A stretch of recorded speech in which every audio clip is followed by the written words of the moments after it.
இப்படி ஆளாக்கப்படக்கூடிய ஒரு அவல நிலை அங்கே திட்டமிட்டே உருவாக்கப்படுகிறது. அப்படி ஒரு உருவாக்கப்பட்ட நெரிசலில் ஏறத்தாழ 40+ ஒரு குழந்தை, 41, அத்தனையுமே பெண்கள்ங்க. ஏன்னா பெண்களுடைய ஒரு குடும்பத்துக்கு பெண்கள் வந்தால் மட்டும்தான் அது கிடைக்கும் அப்படிங்கிற மாதிரி அந்த ஆட்சியில் இருக்கக்கூடிய முதல்வர் மேயர் ஜெயலலிதா அறிவிச்சிருக்காங்க.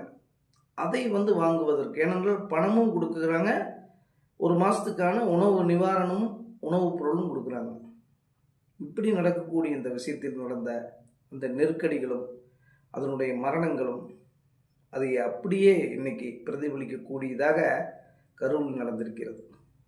அதே 41 தான். ஆனால் காலம் மட்டும் ஏறத்தாழ 20 ஆண்டுகள். 20 ஆண்டுகளுக்கு முன்பு அதே 41, 20 ஆண்டுகளுக்கு பின்னு இதே 41. இது ஏன் நடக்கிறது என்றால், மக்கள் விழிப்புணர்வு இவ்வளவுதான் இருந்தாலும் நம்மளுடைய நம்பக்கூடிய அரசு, இந்த அரசு இயந்திரம் எதையாவது நம்மளுக்கு செய்யும் அப்படிங்கிற ஒரு எதிர்பார்ப்பு தான். அப்படித்தான் அவங்க நம்புகிறாங்க. அதை தாண்டி நடக்கக்கூடிய சூழ்ச்சிகளும்